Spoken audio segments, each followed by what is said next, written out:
Hi everybody, and thanks for joining us. And we do have some people logging in on Zoom, so that's why we're trying to get our sound just right. So if I'm texting, it's not because I'm texting socially, I'm texting the person running Zoom. Okay, perfect. She says we're good. My name is Amber Stone, and I teach the Intro to Journalism class here on campus. And I also used to own the Daily Bulldog, so I've been in the world of journalism for a long time, and I grew up in Farmington. And I wanted to put together this panel tonight just to highlight what we're all trying to do and what I'm trying to teach our students here on campus. So I'm really excited that all of these great editors and newspaper folk are here. And I think I'm just going to let you guys take it away with introductions. And then we'll do a Q&A at the end. Hi, everybody. Can you hear me okay? My name is David Dahl. I'm the editor of the Maine Monitor, which is a nonprofit, nonpartisan news site. I see somebody nodding there. That's great. We've been around for about 13 years. We publish stories about the environment, public health, state government accountability, and rural news around the state. The idea of the Maine Monitor, which used to be known as Pine Tree Watch, is to fill in the gaps created by the shrinkage of the legacy news organizations, which is something we're going to probably talk quite a lot about today. My role here in starting things off is to talk a little bit about the state of the industry. How many of you all are subscribing to a newspaper? Okay, and local newspaper, New York Times, Washington Post, Wall Street Journal, all of the above for this gentleman, I think maybe. 5 newspapers, okay, we want you. There's the future right there. There's not much future here. So I don't have to tell you all that you already know that the state of news and newspapers has been taking a hit over the last 15 years or so. Advertising is way down, and a lot of news organizations have tried to respond by filling the gaps with digital subscriptions. Most news organizations have been unable to figure that out. Some have been quite successful, like the New York Times, the Washington Post. Over the last 15 years, the U.S. has lost something on the order of 2,100 newspapers. The number of employees has basically been cut in half. There are a couple of chains, Gannett and Alden, that have come in and consolidated and then gutted a lot of these papers. So that's the bad news. The good news is that there's a renaissance underway, and a renaissance primarily driven, I think, by the advent of nonprofit news sites and news organizations like the ones that are represented up here today. The Maine Monitor, Harpswell Anchor, the Daily Bulldog. We are at the forefront of delivering in our own way, in different ways, local news that is funded primarily by readers, by donors, by foundations. Each of us will probably describe that a little bit in a minute. There have been something on the order of 130 new nonprofit news sites created in the last several years. There are sites like ours, but also sites like the Mississippi, I believe it's a Free Press that has broken stories about NFL player Brett Favre and his efforts to steal money from Medicaid money in Mississippi. There's a nonprofit called the 19th that looks at politics and policy through the prism of women and gender. There's ProPublica. There's the Marshall Project that looks at criminal justice matters. Those are national publications or very large statewide publications. Ours are a little bit smaller, but there are plenty of others like ours, like the Vermont Digger and the New Bedford Light, and the ones we're talking about here in Maine that are covering statewide issues for local issues. So we're here to provide a solution to deliver news, because as we'll hear some more of later, without news, without facts, without sort of a common hearth that we can all gather around and agree upon a given set of facts, the society, I believe, and our democracy is in serious danger. So I'll stop it there and kick it over to one of my colleagues here. Hi, everybody. My name is Janice Thompson, and I am one of the founders of the new Harpswell Anchor. And I'm also on staff now as the Director of Development and Operations. I always say at the beginning of one of these conversations is that I am not a journalist. This is my first journalism job. I'm a career fundraiser. I've been doing that for about 36 years. I can't believe it. Coming from the Boston area, I was at places like Harvard and MIT, and then also smaller organizations here in Maine. I was working for the local land trust. So our sort of origin story was that the Harpswell Anchor was a for-profit monthly newspaper, print paper, for about 22 years, a very long time. And it was run by a single owner. It was for-profit, very sort of down home. You know, people really, really loved it. It definitely focused on features. There was no news. It was sort of like a feel-good paper. But at the same time, we found out when that closed in COVID, because he just couldn't make ends meet, because the advertising model doesn't work anymore, as we well know. He really wanted to focus again on the features piece. But when he stopped during COVID, I was at the local land trust, and we at the land trust realized that was our main way of communicating with our community. We did have our own mailing list, but that's lovely to get a house ad in there every month to talk to everybody. And other nonprofits in the area were having a really hard time too, because that cut off those communication channels. So I, sort of coming from the nonprofit area, I gathered some people, many from the land trust that I was working with, and we just started talking about what we could do about the situation. And we did look into many different options. We talked about maybe partnering with the town and doing maybe a town newsletter, maybe partnering with a regional paper that's in the next town over. And then we looked into the nonprofit way of doing things. By far, that was the best, because we learned very quickly that with tax-deductible donations, you have a lot more flexibility. And in fact, our budget is about $320,000 a year, and about half comes from individual donors. About 45% comes from advertising and sponsorships, and 5% from grants. A lot of times what people do when they start nonprofits and they don't really know too much about fundraising, they sort of focus on the grants because that's what a lot of people know how to do. But we really recognize that the Anchor was so beloved in Harpswell that people would be willing to pay for it. And they have. We've been very successful revenue-wise.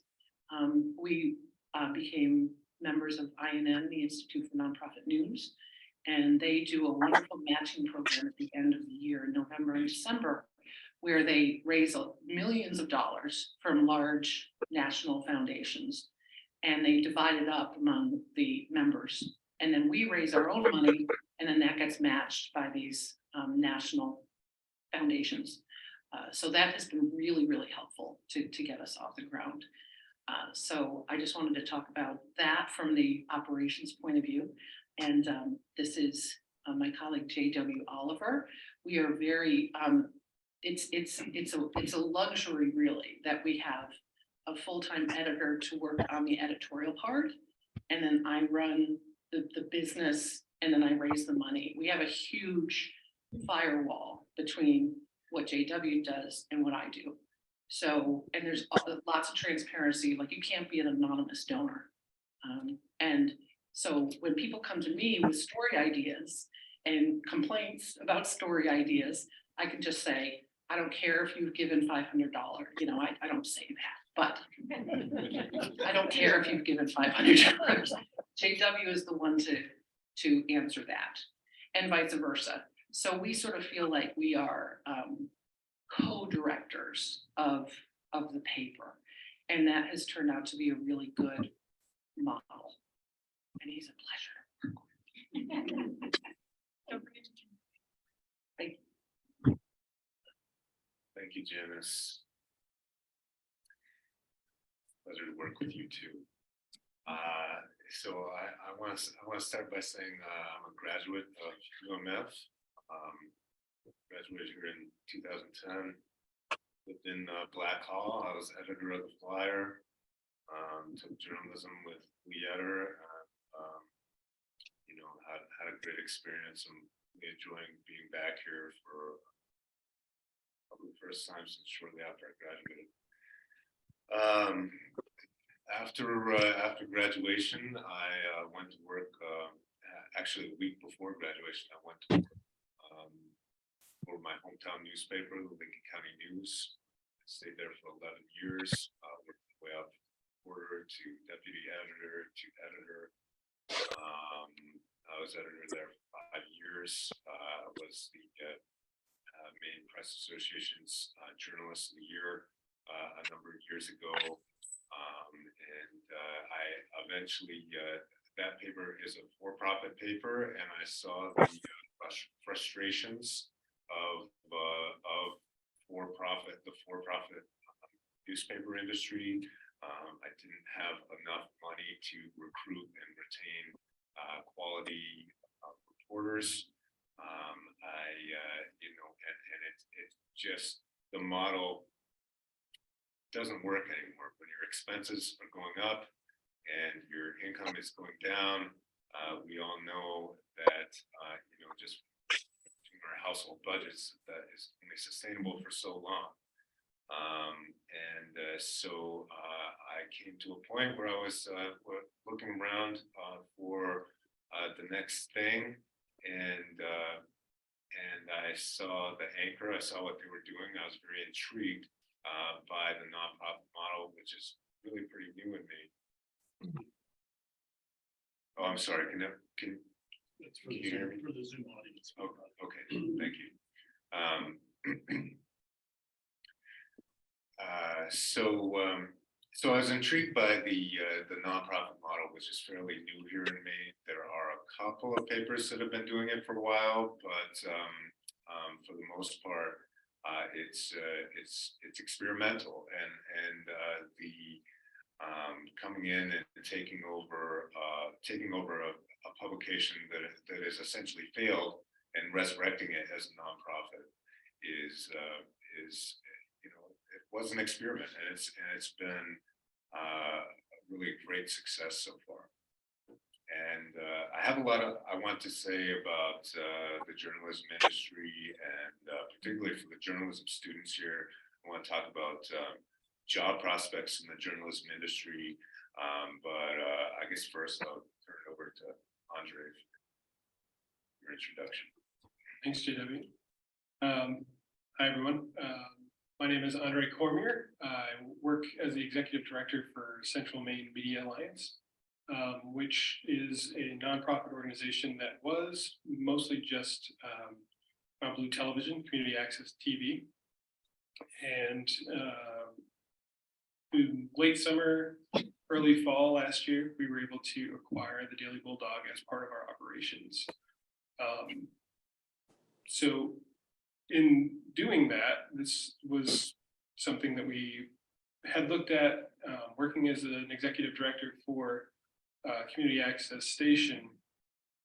There was a lot of collaborative opportunities that I had seen already to work with a local newspaper. My background is mostly in TV production.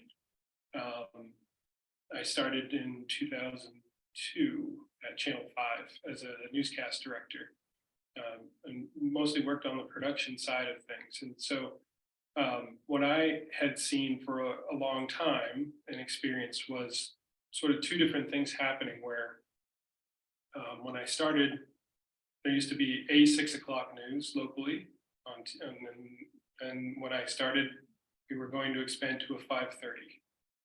And then we're going to expand to a 5. Now the news is, I don't know when the news stops. The noon gets over and then there's somebody telling you the weather by 4. On the other side of things though, what I saw happen within those organizations is that we went from like 12 people to do a newscast to 10 to 6 to now, if you were to go into a production space, there's a director with 3 space bars and maybe 2 other people in some of these operations. And that's not just small stations. That would be if you were to go to a larger at Channel 5, Channel 13 where I worked. Channel 6, I think, still has a more robust crew. But so watching the news side of things where the other thing I saw was more and more people on the news side were deciding that it was much more lucrative to go work in as a public relations job. And anecdotally, I would hear, the news desk editor, reporters weren't coming in with ideas. They were coming in saying, what do you got for me? And it would be, well, here's 15 PR releases. Let's go cover some of this. So I saw a lot of this from my side of things as just somebody that was, my job was to put it on technically. I worked as an educator in adult education for 10 years. And also, I think I'm 3 credits short of a degree here from UMF. It was in the creative writing program here. So I've done a lot of different things. What really intrigued me about this opportunity for a community access station, I reached out to everyone here on the table and asked them what were they seeing for successes. Did this make sense? And to me, the same thing that I saw in TV news was happening with print journalism. So unless there was a really big or awful thing that happened, somebody's not going to go from a station in Portland or Bangor to cover a story here. That's a hyper-local story that would still matter to people in this community. So we didn't want to lose that. And we really saw an opportunity as well. I'm working in one industry where cable is allegedly dying, and it is in some way. And then I'm told print is dying, so I must be the biggest fool in this room. So let's invest in both of those. But I think death is an interesting thing, and it can mean that there, as you were, JW was referring to, a rebirth. It's really rethinking. Okay, this is still needed in some capacity, but we can't do it the way we've been doing it. So how do you use collaboration without consolidation to get rid of people, to get down to just bottom lines? How do we maximize resources in the community? And so that's the opportunity I saw for the station to take on. And media now, as was pointed out, digital media, there's a lot of opportunity. It's we're not held to having to print something right now, so we can get things out in a quick manner. I experienced that when something big was happening. I knew I wasn't necessarily going to see it on the 6 o'clock news anymore. I was looking on social media if I was trying to find out if there was some big event that had just happened up the road. Why is there a lockdown at the school? Things that happen really quick. You still sort of, I think we all need that in the community. Somebody that's trusted that can get the information to you, because there's going to be a lot of other information or people putting information out that's not necessarily vetted. And so that's sort of what we're trying to do with the Daily Bulldog, being part of the Central Maine Media Alliance, is still provide that daily contact with our community and supporting nonprofits that are in community that are working to make our communities better. And so that's our aim. That's where I'm coming from to do this. And we'll have my ears wide open to learn from many people that have been doing more journalism and that side of thing. But we are hopefully going in the right direction. David, Yes.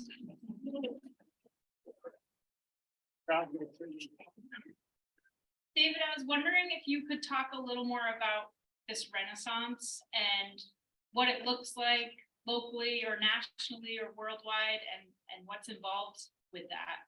And I know you touched on it, but I'm sure you have more to say. Absolutely, thanks a lot. So I can talk a little bit about it through the prism of the Monitor and back out a little bit. So we have 4 full-time reporters and a group of freelancers and a terrific executive director, Michaela Schweitzer-Bloom, who's somewhere in that on the Zoom call right now, and a multimedia editor. Where we get our funding through a group of foundations, both locally and nationally. One of the funders is an outfit called Report for America, which provides, it's almost like a Peace Corps or an AmeriCorps for journalism. They collect big foundation money that they hire, usually early stage reporters, and then distribute them to news outlets like ours. So we have 3 RFA reporters. We also receive money from the Knight Foundation. We also receive money from the Stephen and Tabitha King Foundation here in Maine, and a bunch of, we also get donations steered to us through the Maine Community Foundation. We also receive money from individuals. So our mix is a little bit different than yours. Ours is closer to 50-50 and not so much corporate and advertising support, although we'd be glad to get some. So that's all by way of an example of the way some of these nonprofits are funded right now. A lot has changed in the last 5 to 10 years. Before I came here in April, I was at the Boston Globe and saw right in front of me a lot of the shrinkage that we've talked about here. Layoffs, a legacy print product that was costing us a lot of money, but ultimately was not providing a lot of advertising revenue. And so we successfully pivoted. Other news organizations, as I mentioned, are still struggling to do that, or they're forced to drive clicks with photo galleries or pictures of bobcats or other stuff. We've all clicked on them. I'm not sure if it's helping us participate in our democracy. So we're here to provide quality local news in Maine. And what's happened in the last 10 or 15 years in the nonprofit space is a lot of foundations and individual donors have stepped up. Not enough. They need to do more. There are others still out there on the sidelines, but they have stepped up through organizations like Report for America and Knight and American Journalism Project and the Emerson Collective and other organizations. So we're in the business of trying to get as much of that money as possible to help fund our operations, as well as tap into individual donors. Journalism costs money. It costs money when I was in the for-profit side of the world. It still costs money in the nonprofit side. And we still need to hold true to our independence, to truth. We also need to figure out a way to hire reporters. And so these foundations and individual donors, whether they're big donors or small donors, are helping to pay for those reporters. I'd like to just add, just in addition to what you were saying, is when we were thinking about whether we should go digital, that was one of our options. And we did, one of the things that we did with some upfront money is we did a questionnaire that went out to everybody who lived in Harpswell to ask them about what they liked about the old Anchor and what they didn't like about the old Anchor. and we asked that specific question about online or print. I think 98% of the people said they wanted print because that's what they were used to. And also, if you look at the average age of residents in Harpswell, we're the oldest average age in Maine. And Maine is the oldest state in the country. So despite our wonderful youthful looks, we do have an older clientele. So that it does, it costs a lot of money. About the advertising as well, when we were asking our readers or the old readers about what they wanted, and we asked them about advertising, they clamored for advertising. They were saying that they used the Anchor as their own personal yellow pages. And so this is sort of something that we're providing for the community.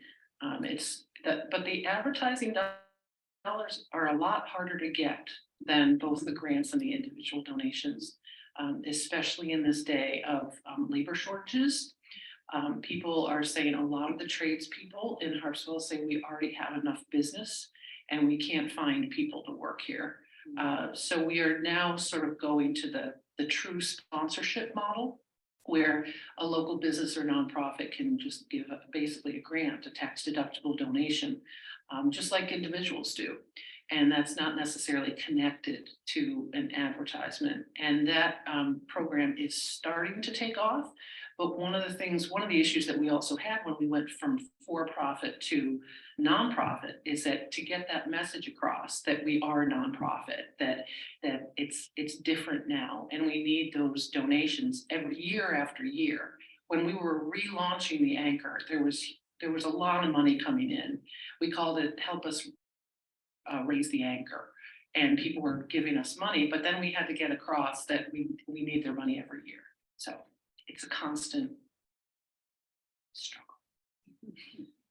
Janice, I just was hoping that you could talk a little more. I really liked what you said about there's like a firewall between what you and JW do. And I'm wondering from everyone, like, how do you think it shifts perspectives from a reader's point of view to see that their news is nonprofit versus for-profit? Do you think that changes things for them? Yes, I do. And I think that the paper that we have now is almost indistinguishable from the old Anchor. It's now a professionally edited paper.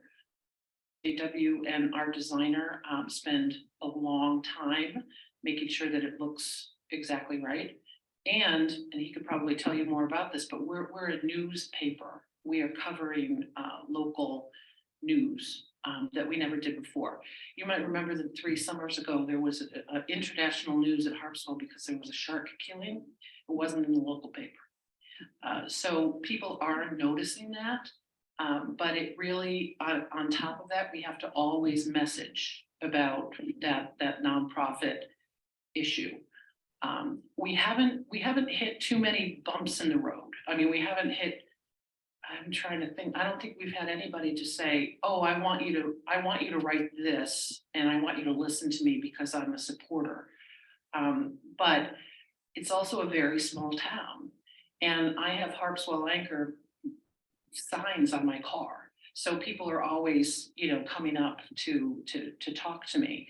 And so we're constantly getting that across that we are a nonprofit. I'm not sure if you were to poll everybody in Harpswell right now to ask about that understanding.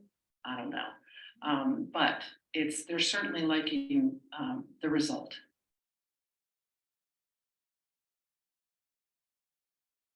Well, I guess,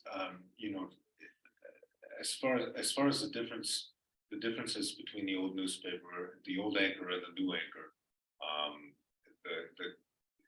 Janice is right that the key difference is that we are going out and reporting local news. I consider our first and foremost duty is to report on local government, because no one else is going to do that, to report on local government in Harpswell. So that's the duty of a community newspaper, and we report breaking news we report the news regardless of whether it makes people feel warm and fuzzy or not. Whereas the old paper was sort of focused on personalities and puppies and that sort of thing. So I guess I really wanted to talk about before I get into this, I just want to say that the monitor. How long have you been? How long has the monitor been around now, David? About 13 years. Yeah, so the monitor's been around 13 years. We're coming up on 2 years, and the Bulldog as a nonprofit is brand new. But the monitor, has seen such growth in those 13 years that really the monitor as it is now is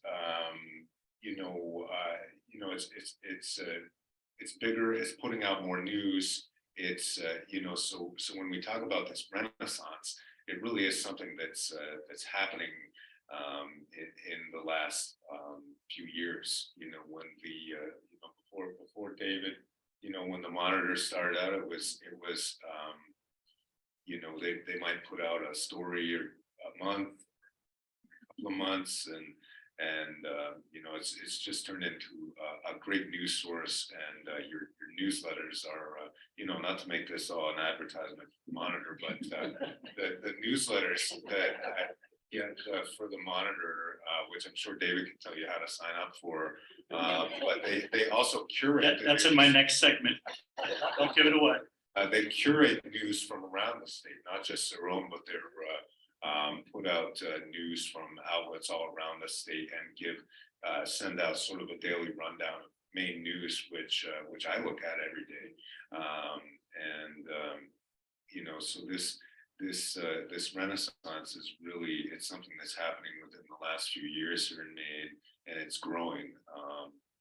I guess that's redundant with calling it a renaissance, but I wanted to talk about jobs, especially for anyone, for the students in the audience, anyone who might be thinking about a career in journalism. I know when I was in school, the message that I was hearing, or at least the message that I internalized, and this was 2008, 2009, 2010. It was a bad time for newspapers, and the message that I heard was layoffs, layoffs, layoffs. Newspapers are dying. You're not going to find a job in journalism. Why are you?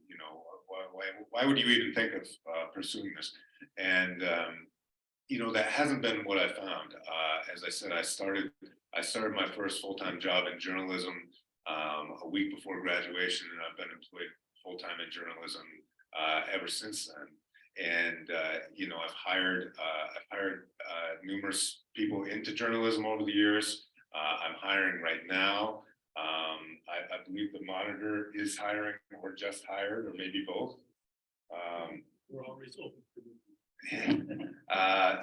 I just went on just a few hours ago. I went and checked journalismjobs.com, which is sort of the big national job board for journalism. And here in Maine, Maine Public is hiring. They had 2 positions on there. The Kennebec Journal is hiring. The Lincoln County News, my former paper, is hiring. The other thing that I would say to anyone who's a prospective reporter who's thinking about it is put together a resume and some of your best work.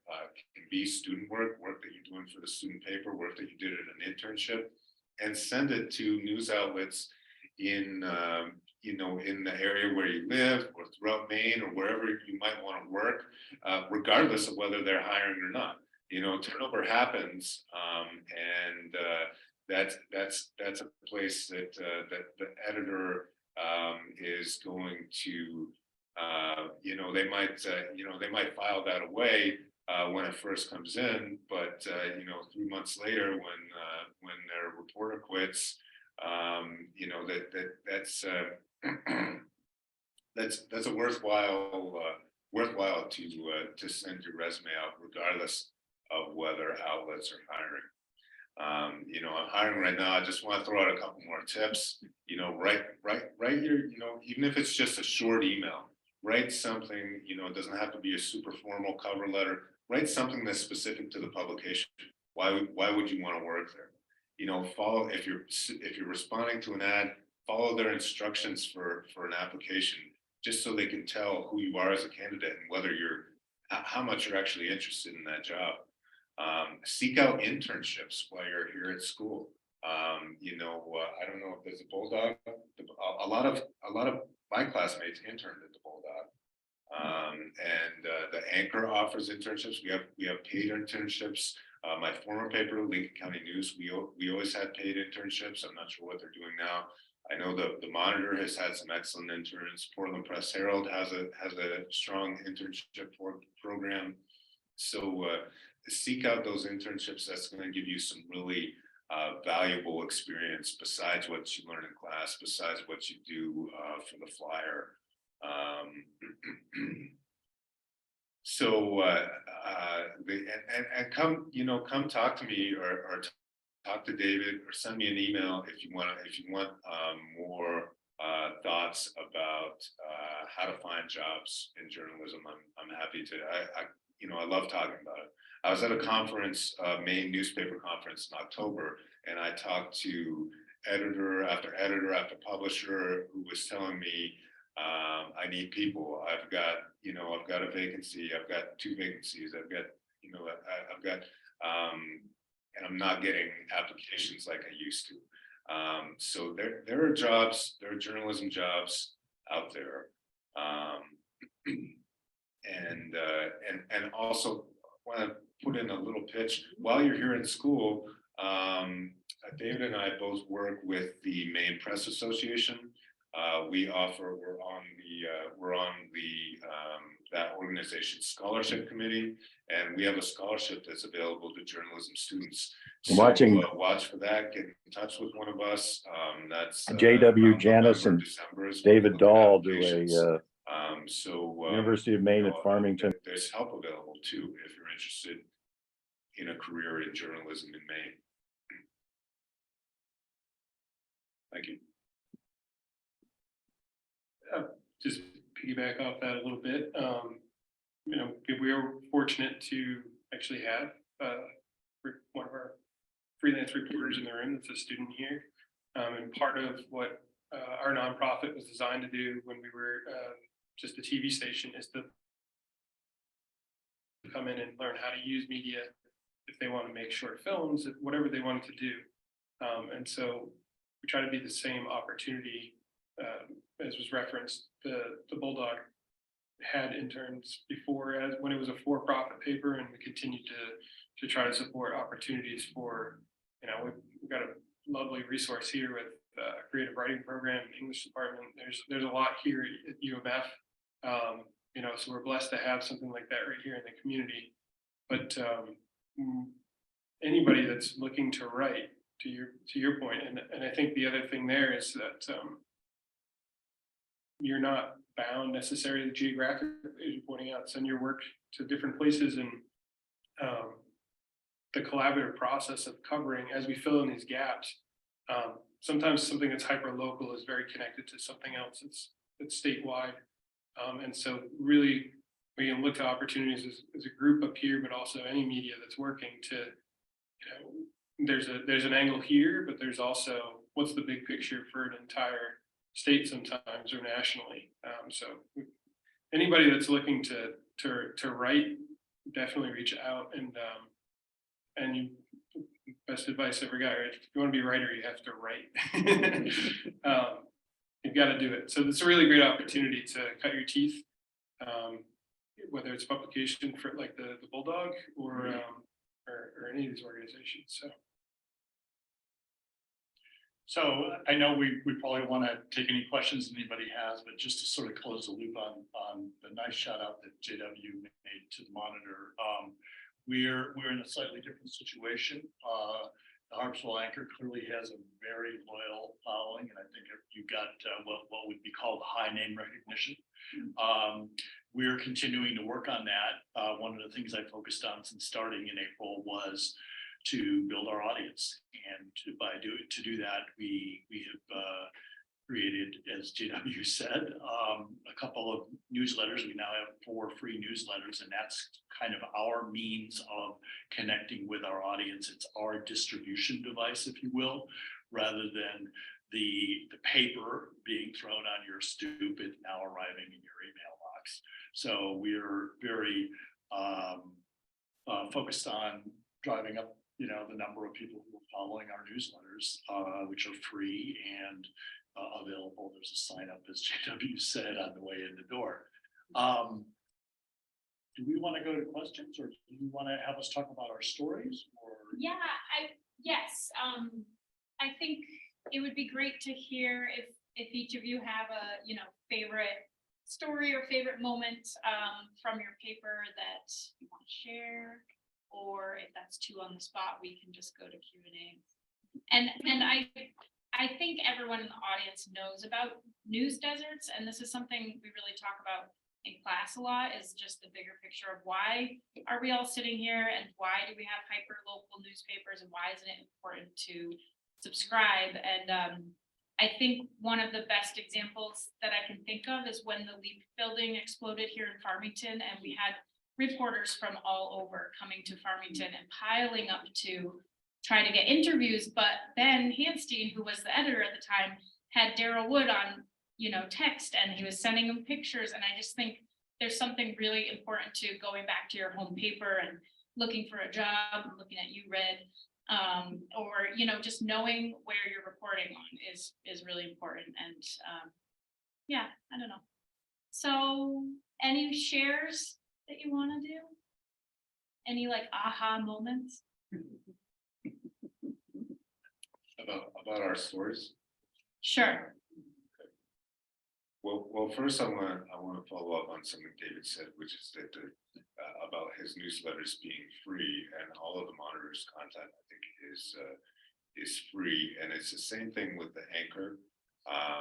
We do not have a paywall on our website. We even do free print subscriptions. I think that's really important to us, is that that news should not be a product that's only accessible to the elite.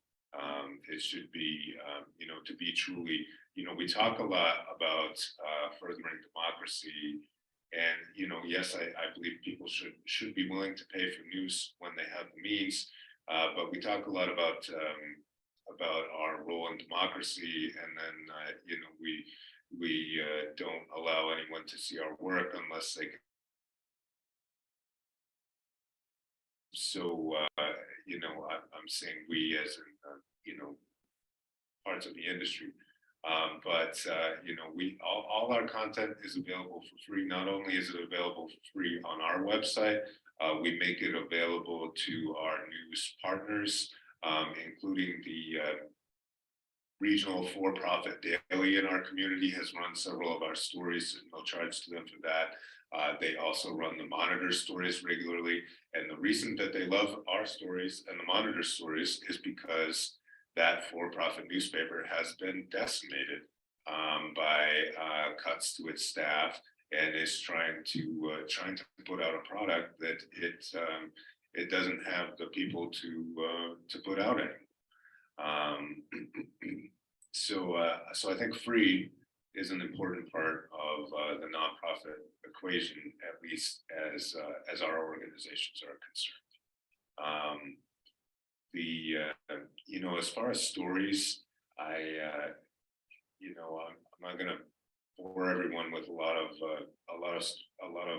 Harpswell news, but I guess the one thing that immediately comes to mind for me is I think everyone has read in recent years about controversies with local school boards, with public schools, have really become sort of a flashpoint for the culture wars.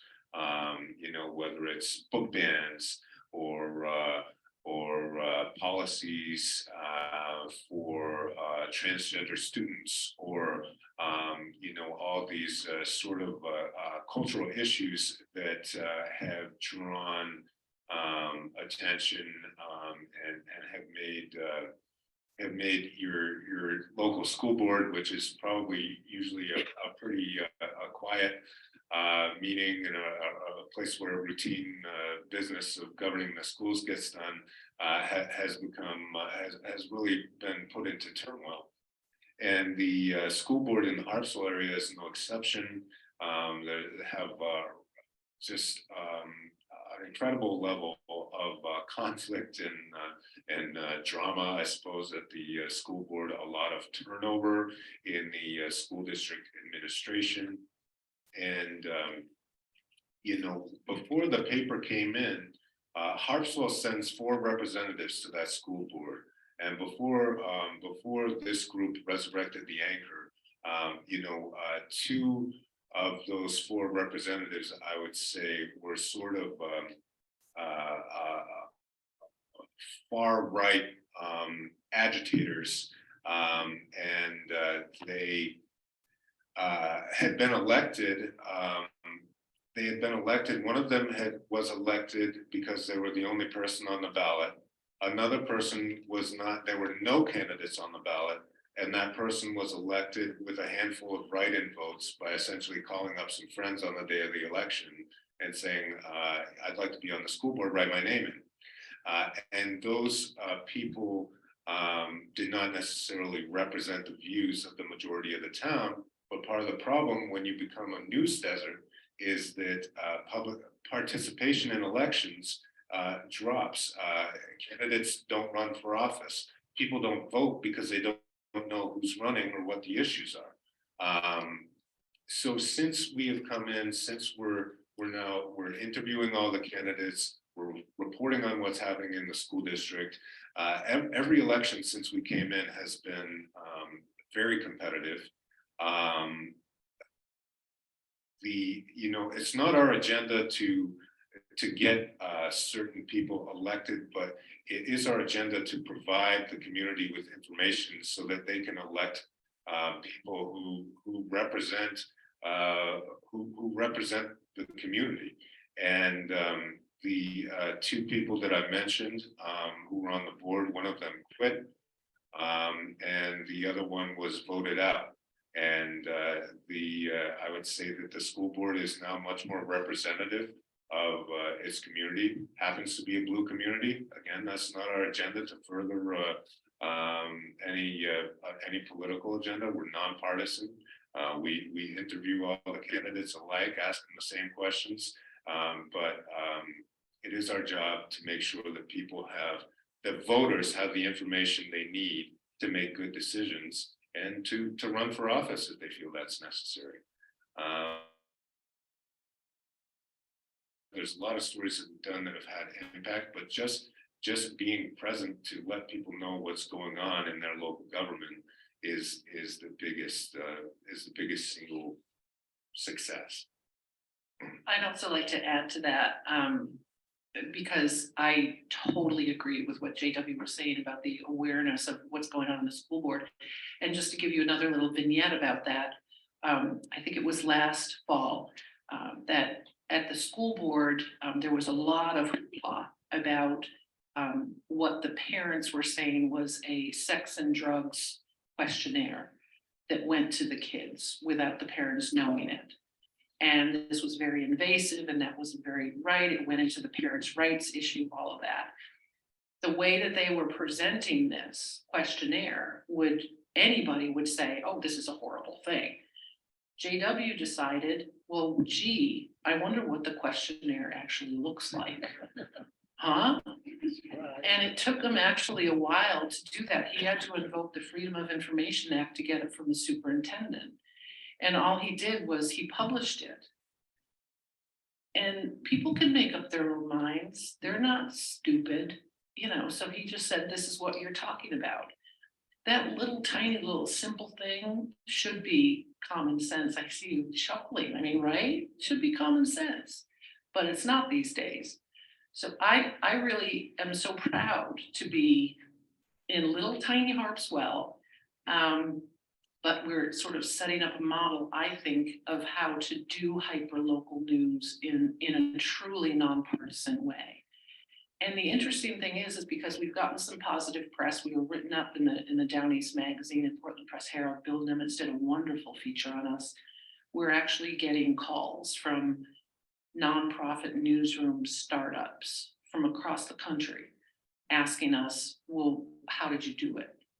And so even though we didn't see that as part of our mission in the very beginning, I think we're all on the board and the staff as well. We look at having that bully pulpit to talk about a model for how to do this. And that's so much better than just complaining about the news deserts and how bad it is.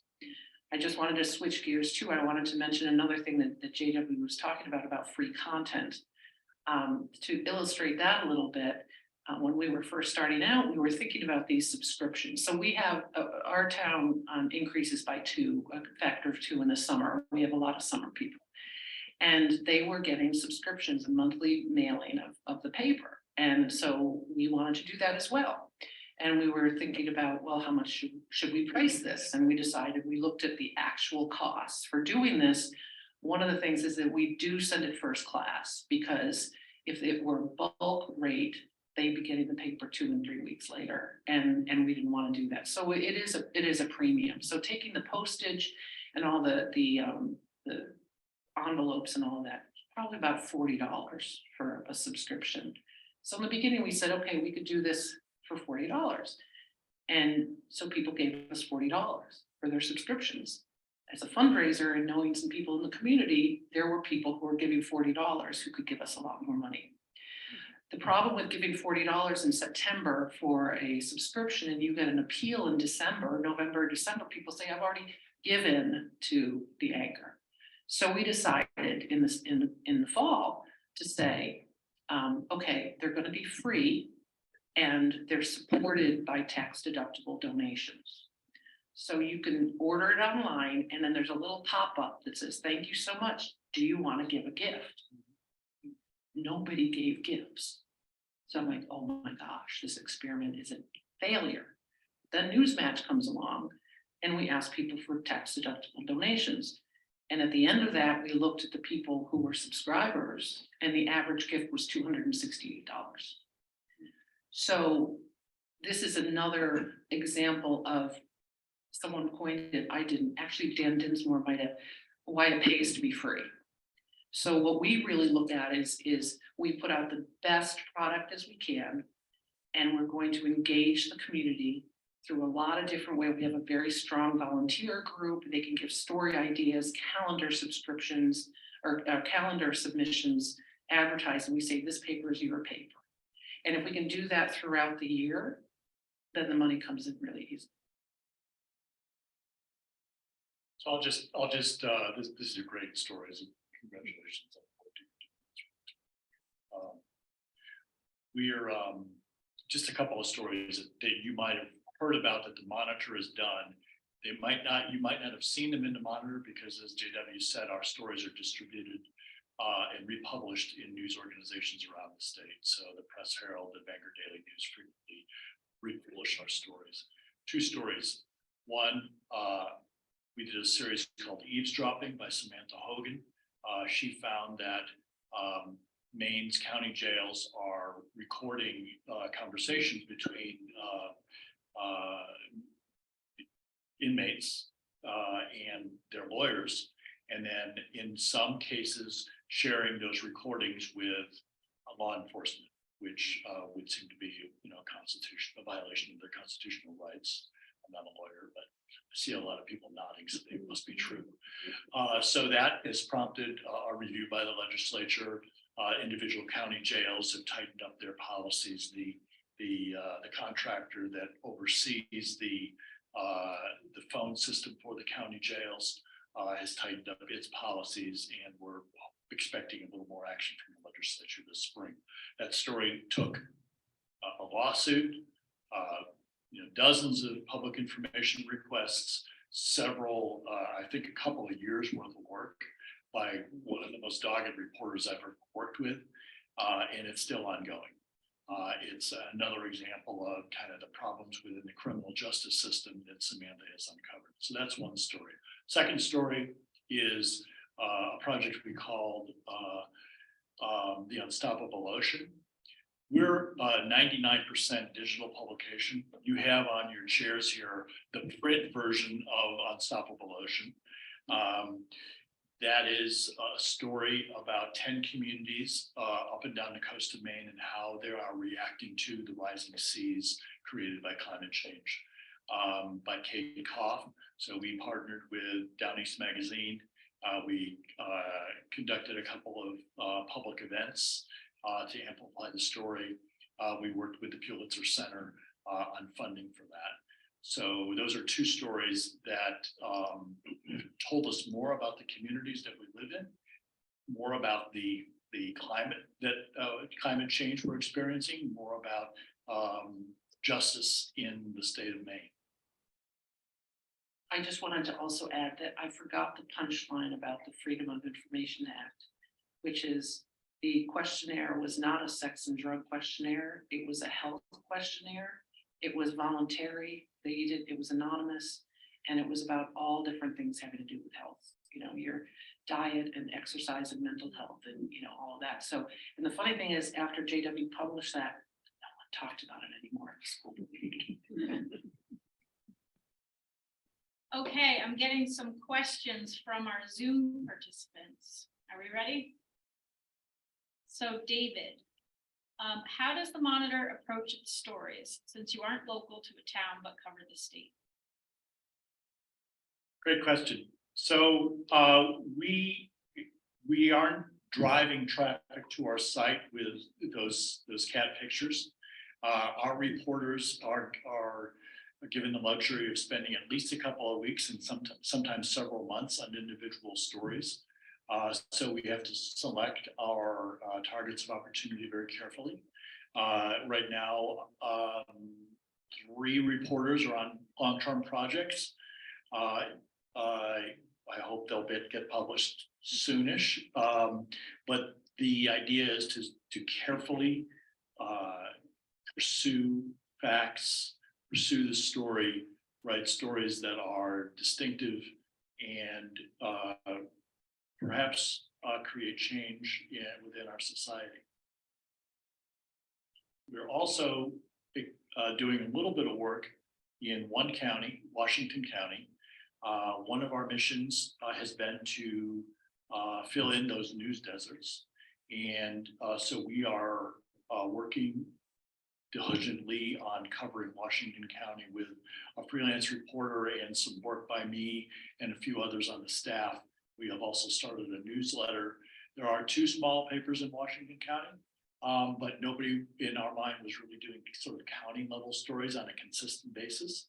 And so we've changed a lot of the discussion already in the last probably 4 or 5 months so far, looking at things like the shortages of EM closures of very, very, very small schools with just 4 or 5 students, or the shortage of healthcare providers, the dramatic changes that are happening because there are so many people moving into Maine. 20,000 people have moved into the state in the last couple of years. That is, to me, still an underreported story. And we're seeing it in Washington County, but I think we're probably seeing it throughout the state. Okay, the next question. Can I jump Oh, in? yeah. Feels, I just want to, I keep talking about the Monitor instead of the Anchor, but I'm such a fan of the work that the Monitor is doing. Look up the Monitor's work on the, speaking of Washington County, on the Flagpole of Freedom project in Washington County. It's, that's not, a multi-billion-dollar tourist attraction that is being built by a company with just a history of rampant environmental and labor regulations, environmental and labor violations, and the stories that I think David's underselling the impact of the stories about public defense system in Maine and the East. These are just basic failures of the justice system, of the court system in Maine. And the Chief Justice of the Maine Supreme Court has come out and said that, and I don't think that would have happened without the monitor's reporting, but she said our justice system is failing. And so that's the kind of impact we're talking. Love this guy. You can't have him. We'll see. Okay, the next question is for Andre. So it says, what is the Bulldogs' plan? Lots of feel-good stuff and coverage of events, but when I went to vote a few days before our town election this week, there was no info about the candidates or who they were. So our plan is to continue to ramp up what we're doing, and wading into the Bulldog is for Franklin County. So part of the challenge with that is that there's lots of small towns and municipalities to include on that. Right now, as we are staffed, myself as the executive director, I'm handling the administrative side of things with ads. Annie Twitchell is our managing editor, and then we have some freelance reporters. So our intention is to continue to increase what we're doing in terms of local politics coverage, because as has been voiced here, part of what I saw just doing local access TV is the impact that having a camera in the room has. The accountability of people when they are speaking at a school board meeting, whether they are the people of power or the citizens that have come to challenge that. So as we move forward, similar to what the Harpswell Anchor did, we want to hear if this is more of what people want. We'll be putting a survey out of what you want to see more of. So it's a balance of resources and trying to provide information. And we will continue to try to do a better job of doing those more profile styles that JW was talking about. So getting interviews with candidates and talking about issues. As we stand now, that's the direction we want to go in. We're not there, and it's a fair criticism. But also we're trying to do as much as we can with what we have currently. So I think did Annie cover every single town meeting this spring? yes, and if we can't physically be there, we're using the technology that we have to live stream. So reporters are getting out to places that they can't always get to, but then do the reporting there. And also every type of, whether the meeting was recorded in Zoom, Annie really busted butt. This was a big month in terms of people having annual town meetings and things like that. So I understand exactly what they're saying, and it's definitely what we're trying to do more of and want to do. I think the other thing I was talking with JW when I got here, there's a position where we want to do it well too. We don't just want to go out and kind of surface touch things and not really do a good job of it. And so as we build up to do more capacity, we want to make sure that we're doing it in a way that we can actually fulfill doing that in a meaningful way for communities. So, it's important for people to be able to have that information. And to your point, if you're not there to publish that document, who's going to show that? And then these narratives persist in communities. We have some of our own here in Farmington. So we're actively trying. And if there's things that we feel like we need to be doing, we're a community newspaper and we want to hear that from people. So thank you. This is just a general question. How can nonprofit news measure its success? Well, we actually try to measure success in a number of ways. We look at traffic to the site. We look at the number of newsletter followers, the number of donors. In our case, all of that has gone up. But we also look at the impact in terms of the stories that we write. So we Michaela Schweitzer-Bloom, our executive director, put together a terrific impact report that is distributed and available on our site for anybody who wants to look at the mainmonitor.org. Legislative work, legislative committees have acted as a result of the eavesdropping story, as a result of the public defender story that we've written. Individual communities, I think, have gotten to understand their work with their understanding of sea rise because of our stories. So we also keep track of responses, individual responses from readers. We have a file we call testimonials, and we frequently distribute those on our site. It's a great question because from the grant writing point of view, that's what they ask all the time. But I think that, you know, everything that you just said is what we do, but it's also when we can report about that, the voter turnout, the fact that it was nil at one point and now all these people are coming. Another story that we had that JW did was about, we had this big cell tower built in Harpswell. And AT&T and I think others, carriers went up on this cell tower. Verizon didn't. And actually our, was she paid? Unpaid intern, was she paid from Bowdoin, went and talked to Verizon and got them to actually quote a quote that says, we think that the service in Harpswell is fine. So we're not going to do that. And we all who have Verizon, we're like, that's not true. But out of that story, a number of our citizens got really upset and did a big petition and got a lot of people to sign it. And I think I just read in the select board minutes that Verizon is going up at this point.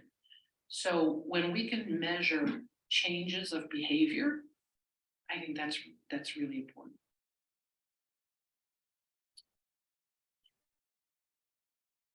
Well, I have actually three really short things. One a comment, one a story, one a question. Right? Comment first. I bet there are some of us in this audience right now who are old enough to remember the phenomenon of the underground newspaper, right? In the 60s and the 70s, the Berkeley Barb, the Boston, the Phoenix, and the Real Paper and stuff like that, how that really changed the culture. Suddenly we're on college campuses, they were all over the place. I, in fact, sold the Real Paper in Boston. What you could literally do is go buy a packet of it yourself and stand in traffic and sell them a buck a piece or something like that and make money doing that. So there's that particular kind of phenomenon. Another one back in the day, closer to the present moment. I was working here at the university, and the president at the time, just before the fall semester began, called for a informal meeting off campus, a buffet, discussion about stuff that's going on in campus and workshop. And the whole thing was turned into a real mess because there was a group of students put out an underground newspaper just prior to that meeting. They went to the Mantra Library and they got the salaries of all the faculty. This is public information. And they listed it by gender. Holy crow. You know, faculty members, you were hired at the same time, you're making this and I'm making it, what the heck going on? So that's the power of that underground paper, which I thought was wonderful. And here's my question though, and then a little bit later on, we brought the journalist Ann Jones to speak here. I don't know if you know who she works with Tom Dispatch now, but not. But she was bemoaning the fact that reporting has changed from being investigative to being conjecture. She's an investigative reporter. She spent her whole life doing it. She embedded with troops in Afghanistan, did all this amazing work. And she as an investigative journalist was saying the stuff she's seeing now out there called journalism really is not investigative at all. It's conjecture. I wonder what Putin is thinking, that kind of stuff. And so she was really having a problem with that. And I'm wondering if you're addressing that, are you looking at, you know, what really is investigative journalism? Well, that's basically part of our brand. You know, I kind of look at reporting, we've been talking a lot about this at home, actually, because my wife and I went and saw Barney Barron, the former editor of the Globe, and I don't know, some paper down in Washington, speak at Brandeis a couple of weeks ago about objectivity, which is sort of like a hot button word right now. The idea is that he portrayed it as a scientific method. It's a means of looking for facts and establishing facts. So we might think that sort of our walking around sense is that people of color are targeted by cops more so than people who are considered white in society. But the Post actually went out and counted that number, established that fact. We might have said that the former president lied a lot, but the Post actually counted that number up, and it's like 30,000 or 34,000 or something like that. It was a big number. So it's sort of like a scientific method, as if I don't know what your field is in academia or you sort of, but it's counting numbers almost as if a sociologist or another type of scientist would do. And so that is a starting point in my mind for actual reporting. So how many, are calls recorded? Are calls not recorded? How many are there? How often does this happen? What safeguards are done? Those are sort of, you're starting from a fact-based stance, and you're not going into conjecture. I tend to agree with what you're saying in the sense that it's a lot about, well, how is this going to play? And I was in Washington for 10 years, and I know exactly what that's like and how to do it. And it's not, ultimately you sound smart and knowing, and you're writing for an audience that includes your other reporters and political insiders, but you're not really advancing the knowledge that people need to participate in society. So thank you all for wonderful work that you are doing. Get the stories out.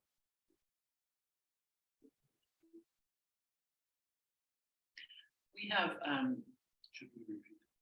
Yeah, I Yeah. actually I texted it to her, so maybe give her a minute to read it, and then that would be great. we're a very small community. We have about 5,000 residents, about another 5 during the summer. But as we get across to our readers, the summer people and the year-round people, we're always asking for story ideas. And we have some very strong nonprofits in Harpswell, and so they help us with that. They send us press releases, they send us story ideas. We're always asking for it. So JW is obviously the final arbiter of what's newsworthy and what's not. Of course, people and individuals and organizations all think their stories are the best. But I think that we have a pretty good feedback loop with some of our nonprofits and organizations. But we're small too. So just for Zoom, the question was, are there opportunities for places like UMF or other universities that maybe don't always have the opportunity? Correct me if I'm messing this up, but is there room for collaboration so that papers like the Maine Monitor might be able to come and investigate these larger stories that deserve some spotlight? Did I get that right? I think your question might be more for Andre than for any of us. I think that there, from my perspective, there needs to be separation. There can't be, it's our role to serve as, UMF, great institution, which I graduated from, proud to have graduated from, but it is a governmental institution, and the job of the press is to serve as a check on government, as a watchdog on government, and not necessarily as a partner in government. So I would say as, well, I'd say, that I don't think, if it was, Bowdoin College has a satellite campus in our community. And if they approached me and they wanted to do a project that involved a financial partnership, or they wanted to support our reporting on a specific project financially somehow, then I would not do that, because it takes away it takes away our independence. But that's not to say if something's going wrong there, I want to report on it. But if they have a good news story, I want to report on that too. So I think that's I think what you're talking about is you want to see more of the good things that are happening at UMF, getting reported, getting those good positive stories told. And, I think that a strong community publication is going to tell the good stories and the bad stories. I think there's the Maine Focus investigative team at the Bangor Daily News has done some investigative reporting about UMF over the last, stories that I'm thinking about are probably about 5 years ago. And that, it was important for them to be independent, and that may have been an adversarial situation. I think there was a different president here at the time. But that it was important for that reporting to come out, and for the school to be forced to reckon with that situation, which involved handling of sexual assaults on campus. So independence is paramount, but newspapers should still should be reporting the good as well as the bad. And I was not seeking to take away the investment part of the newspaper, but part of being a local paper is to tell the story of what is happening. There are big stories that are not being told. I think organizations can help you tell them. And a university like Bowdoin, or one like ours, or any other large institution can help you tell that story. If we're not going to tell you the story that you should invest in, that's on you to do that. And I recognize that in that situation, we may be serious, but there are a whole host of activities that we can help. And I would just suggest that for newspapers that are on shoestring, that's a good thing to do.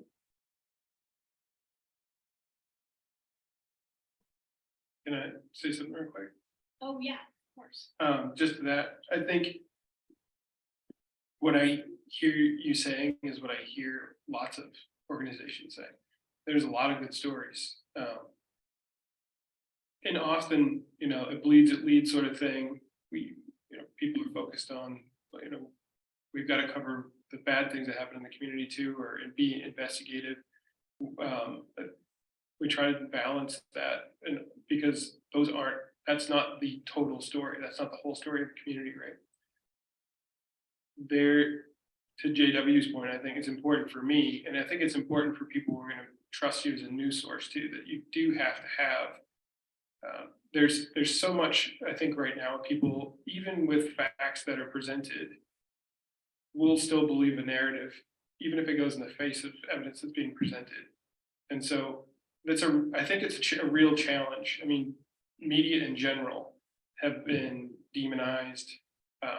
And so it's a hard role to decide that you want to do reporting. And I think it's a fair point that you're bringing up to the other question. How come you didn't cover this? Or we should cover this. How come we're not covering that? I would say anybody that's listening to this, one of the things that can help us cover more of those things is people investing in institutions, nonprofits, so that there's more resources to do those things. If we want to do an investigative piece on a story that reporter can't, if they're gonna really put the time to do that, look at source documents and do a good job, that means that they might not be able to go to a fire. That then somebody's like, well, how come you guys didn't cover the fire down there? Or how come I didn't hear about how many graduates there were? So I hear that totally. And that's a really tough challenge for us as a newspaper and really as a community organization, a community media organization. There are opportunities every day to go tell stories. So how we decide to do that, we appreciate any collaborative effort to say, hey, this would be a good story. Present that to us all day and we will try to cover those if it's a news story, you know. But it is important to me that's a fine line where people start considering where you're either doing marketing for an institution or you're a mouthpiece for them. So finding that ground where on both sides the community can see you as having a fair point. I moved into Farmington about 6 or 7 years ago. I grew up in Skowhegan, so I'm familiar with the area. But I was surprised to see how many narratives there were about the Bulldog and what the slant is for the news. I mean, these are just straight news stories, like reporting factual things that happen. And there's still some narratives out there about what the newspaper's bias is or what its objective is. Our objective is to tell the story of the community. And we're not just for the day-to-day information, but I also see us as archivists for, we're trying to tell the story of now so people can make decisions on things that are happening now, but we're also preserving, everything that's happened in this community. It's important for people to be able to go look back. How many times if somebody's researching something, you're going to be able to go to a newspaper article and get information from that. Well, if we don't have those institutions doing those things, then that source material stops being there. So I think it's, let us know, right? We are housed here on the UMF campus, and April's reached out about a few things. So, we're always looking for a good story. It's a good story. It's a good story. Yes, yeah, I think, so we have about 3 minutes left. Yes, Bob? Last month was the 75th anniversary Here, Bob. of my entering the news business, so I have some investment there. An observation and a question. The observation, I saw a report in the Times of a study a couple of years ago. When a community loses its newspaper, local taxes go up within a year between 1% and 5% above the average tax increase over the previous 5 to 10 years. So you can tell your people, if your taxes are $3,000, give us $150 and we can keep them down. Love that fundraising idea. Thank you. I'm wondering about, we've lost the edge on spot news. That and it's taken us a long time to acknowledge it, but we know that now. But is there a room at the local level for more explainers? I understand backgrounders, explainers, investigative bleed into each other, but lots of press lately on the financial difficulties at UMF. I haven't seen anything to explain how they got here. That's really not investigative in the sense that you're digging up stuff that people want to keep hidden. Because that's all, it should all be public record. Whatever is going on in the finances at UMF ought to be on the record. Is that where local news is going to go now that we don't have, you still got to cover the fire. You got to explain what happened at LEAP, not just show the pictures of the flames and so on and so forth. But I'm just wondering if you folks think that that's a major role for local press in the future. I can try to answer that quick because I know we're short on time, but I think that role has to be fulfilled. And the comment Doug was making in terms of, or in general, the idea that people aren't necessarily doing news, but more like telling you how you should think about the news. So that's a good word to use, explaining things, because I think, these are complicated issues and that's still a role that the media plays, not to necessarily, and as what I was saying before, I think that's gotten more and more complicated as people feel like if you're trying to explain something, you're trying to tell them a viewpoint as opposed to deconstruct this for them to maybe see it more clearly. But I don't think that that's a role that we have to step away from. I think it's something that we do have to step forward on, because as these communities need to be able to have conversations about not just larger issues, but the specific local issues. And a way to do that is to have a centralized space for people to go look at, that it's being reported on, and to your point, then try to help people make sense of it. They make a decision on their own, but provide that information beyond just here it is and this is complicated, hope, good luck. That's definitely a role I see that we have to do.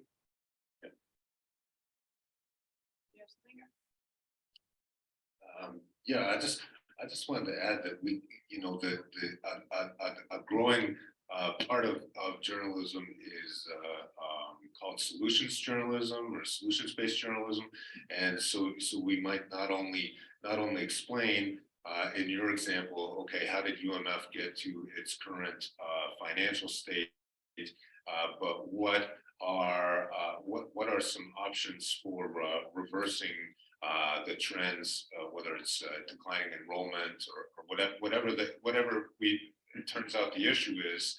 You know, maybe it's we're going and looking at other public liberal arts colleges, and you know, how are they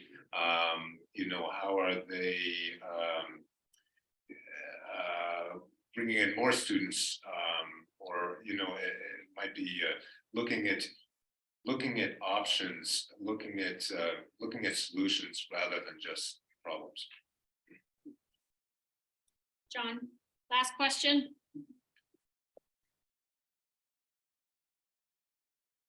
One of the reasons that I'm so happy that you're all here this evening, and that I hope all of us have benefited from, is we haven't said it, but we're dealing with a paradigm shift in what news is and what news can be and should be.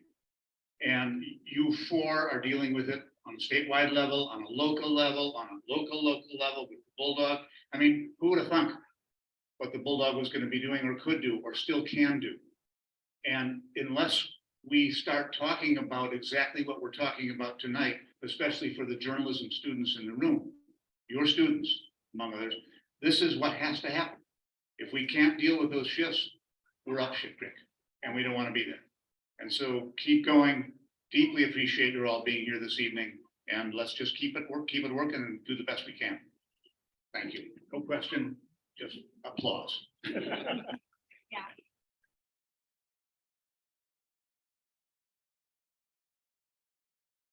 I think that's it. Thank you all so much. I really appreciate it. Thanks for coming. Thanks, everybody, for sticking it out. Thank you. Really interested, so engaged. Thanks for reading our publications. Thanks very much. And thanks to Amber for organizing this one. Yes. Absolutely, thank you.